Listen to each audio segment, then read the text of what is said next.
Week 37 of the take. Crazy weekend of sports and a huge night for New York sports. Jam-packed. Here's the schedule. You got Mets, you got Yanks. We're going to the Yankee game tonight, hoping for the rain to pass, and hopefully nothing comes of it. But the two big ones, the other two, orange and blue, Isles are home at the barn at the Coliseum for Game 6, up 3-2 in the series against Pittsburgh, and the New York Knicks, Game 2 of their series against Atlanta after the heartbreaker that happened on Sunday. Trae Young, game-winning floater. And then Monday night, Isles, OT winner. Bailey off the mishap by the Penguins. Goalie, OT winner. A fantastic game. Watch that one from start to finish. And then Sunday we had Phil. We had Phil Mickelson being the oldest golfer to win the PGA Championship. Just awesome. My favorite golfer of all time. I always gravitated to Phil Mickelson. I feel like when I was in middle school and high school, because he was a lefty, and I was a lefty throughout all my sports, and he was like the biggest name in golf who was like a lefty. Like, him and Tiger went at it. But I never went towards Tiger as much. I was a Phil guy. So a huge win for him over the weekend. Just fantastic golf all around. But today we'll break it down. Lots of games, lots of, I don't want to say must wins, but we're looking for a 4-0 New York sports sweep today. Maybe we can get it.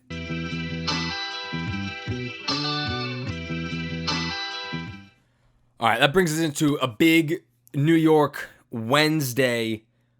Hoping to go 4-0. Mets, Yanks, Isles, Knicks. But we'll start off with the two big games. That'll be our focus right here. Islanders looking to close the series out and hopefully go and face a very tough Boston Bruins team who is like the hottest team in hockey, playing the best hockey down the last, 3-4 weeks for sure. And then you got the Knicks hoping to even the series against the Hawks. The Knicks game, because the last game that this team played was the first game loss. It was a game 1-L. That should have been a win.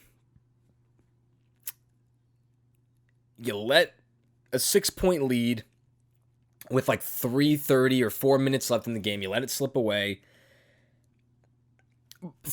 I'll give you the three or four biggest takeaways from the game one. Julius Randle stunk, and they still only lost by 2.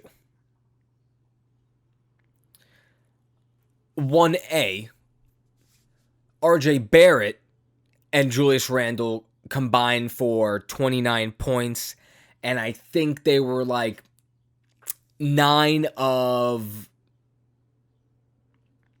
38 or 37, something so abysmal, and they were in the game still. Bench gave you over 60 points. Bench played fantastic. Derrick Rose. I'm going to get into Alec Burks, who was just absolutely phenomenal. Fantastic fourth quarter performance. All around, kept him in the game, was the hot hand. The reason why you stayed tight and kept this a competitive game down the stretch. Burks finished with 27 points, 18 of them in that fourth quarter. I really think it's a 7-game series. I don't want to say must win. They needed this game, though.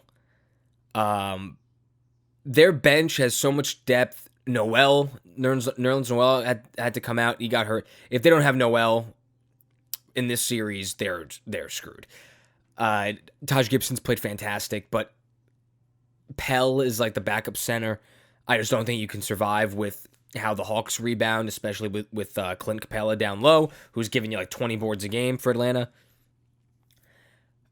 In a game though where your one of your best bench guys gives you 27 and you can't come out with a win, that's tough, because I don't think you'll get a performance out of Burks like that again.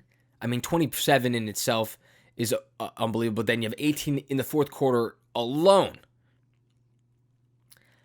I think, and this is, since Monday, we're a few days in with listening to talk radio, gearing up for game 2 here. I think Tibbs was the biggest reason why the Knicks lost this game. A lot of guys gave you really good minutes. That last possession was terrible defensively. And with 0.9 to try and at least tie it, I mean, what a terrible possession. First off, Burks is the one inbounding. And the entry pass to Randall, absolutely terrible.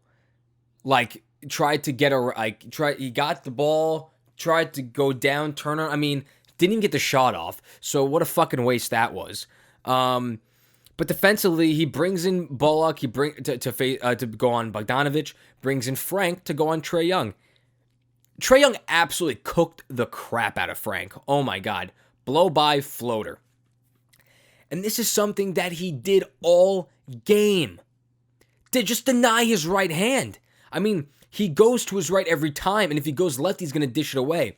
The number one thing that I would have been fine if you allowed Trae to get a shot off, force him to shoot a jumper, short him to shoot a 3. They are so up in his grill for like the last few minutes of the game that as soon as he got an extra step on you on the right side, it was a drive-by layup, or he found a dish to the open man. Bogdanovic hit like 3 clutch threes down the stretch.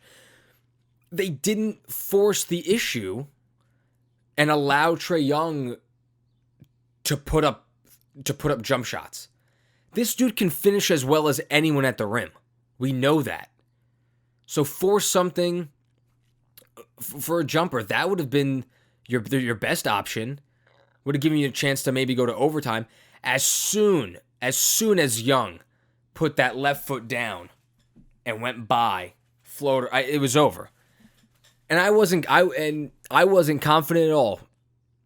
When Rose clutch tie game floater, as soon as I saw the amount of time on the clock, I knew it was over. Like, it's great. I had no confidence that they were going to stop, that they were going to make a stop for overtime at all. It's a heartbreaking loss, but this series is going to be as it was game 1.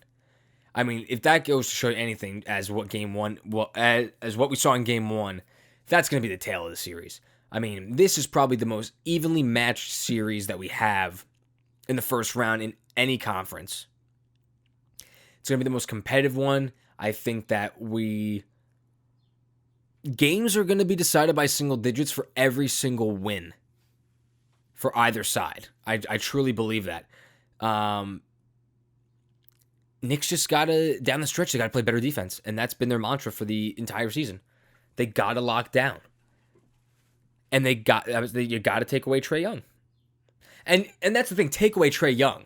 We know he's going to get his 25 or 30 points. That's fine. That's an inevitability. It's inevitable. We know Trae Young's going to do his thing. But at certain points, all right, we have to force them. And Bogdanovic has been great. He's been a killer against the Knicks this season. We have to force him to make the shots down the stretch. We have to force, guys, if he's on the court, Lou Williams, DeAndre Hunter, Kyle Herter, Capella down low if we got some good defense. I like the Knicks in 7. I think this series is going to go all the way down to 7 games. Brooklyn, 2-0. They look fantastic. I never thought for Brooklyn, KD, Kyrie, Harden, they combined for over 60 points themselves, those 3 guys. They're up 2-0. No Jaylen Brown for Boston. I knew was gonna be a huge killer, but I don't even think the Celtics they're not even competitive with the Nets. I think was going to be a 4-game sweep right off the bat. They're up 2-0. They look very good, very confident. You don't want to look too far ahead, but for a lot of people that watch the NBA, for a lot of Net fans, you're saying 2 down, 14 to go for them to win a championship here. They look very, very good. Definitely the most put together team, I want to say. It just sucks because it's so easy, you know. These 3 played 9 games together, and there was no like hardships or hard stretches down the sea. It was just kind of like, how could it be this easy? All 3 of these guys, they haven't played, and like different big 3 teams, they had some struggles. All 3 of them are healthy, and now they're just going to run right through the fucking league. I mean, that's it. I mean, Blake Griffin's on this team, had a nasty dunk last night, but he's just like kind of like in like the background. Like Blake Griffin used to be a superstar. That's great, but he's like he's a supporting guy. How could it be this easy? It's insane. It is insane. So Nets up 2-0. Knicks down 1-0. They play tonight. Looking for that win. We go to the Isles. We'll move to the ice. Shift over. Do some cool transition. Probably won't, but it's okay. It's just fine. I'm in shock. I mean, they truly have no business being up 3-2 in this series. They've gotten some breaks. They've gotten some fantastic goalkeeping from Sorokin. He was fantastic Monday night. The fact that they pulled out, I mean, that game 5 was huge for them, obviously, because now they're back home. They have a shot to win the series at home. Barn, the Coliseum tonight, just going to be absolutely rocking.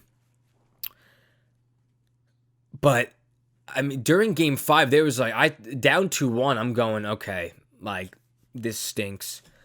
The fight, they didn't look physical. They didn't look like they really wanted it on the ice in that second period of game 5. And they played a much better third period. First overtime, they matched them well. Second overtime, one minute in. 50 seconds in, Josh Bailey comes in off the rebound. Jari, the goalkeeper for the Penguins, he just kind of like sent it back and made a mistake on the rebound. Bailey came right in, a little hesitation, and boom, game over. It was what a huge game, because game 1 had some luck on their side. Game 5, some luck on their side. It's a very resilient team, a good, resilient effort. They believe in each other. I mean, and it sucks because things could have been a lot different if they didn't play like garbage the last 2 weeks of the season. In games that they should have won, teams they should have beat. Because even if you get past the Penguins, you run into a really tough Boston team that is going to test you and is a very good team. And I just want to see some more physicality out of the Islanders. They've played so well. I think you have to close it out tonight, because they make me nervous with Game 7s. Although last year they played down the stretch in the bubble playoffs, they played extremely well. I'm nervous though that if you let Pittsburgh win Game 6, I think they take Game 7, and this series then it's a first round elimination, which would be unfortunate. I mean, just to backtrack, just because I haven't talked much Islanders this season, them losing Anders Lee was probably it was the biggest blow for them. throughout the season I thought that this was a better team than last year. And they were hot, they were they were good, got on a really nice roll in the bubble. And then the more and more I'm watching now, I take it back a little bit, but I think it would be very disappointing for them to get knocked out in the first round after an Eastern Conference Finals appearance last year. A team that is truly, top 5 team in the NHL for Stanley Cup aspirations. It would be disappointing to get knocked out in the first round. Regardless of facing a Penguins team that was better than you in the regular season, and even if they go in and they face Boston, who ended up being better down the stretch, Islanders played like garbage down the stretch. Like I said, 2 weeks they were terrible. Couldn't beat the Sabres. Couldn't beat the Devils. I mean, embarrassing. But they're playing better here in the playoffs. Again, this is a team that has goals that are way higher and go way beyond this round and even next round. So I'm hoping that I can continue to watch Isles hockey, playoff hockey. Shout out Rachel Hinden. She's going to the game tonight. Hindy, have a great time tonight. Hopefully they get a W for you. Yeah, let's go Isles. Need this win. And let's go Knicks. All right, orange and blue. Those are my teams. All orange and blue. Mets, Knicks, Isles, orange and blue. New York City is orange and blue. That's it. It's orange and blue. Not navy and pinstripe. Orange, blue. Orange, blue, Christian. What is it? Orange blue. There it is.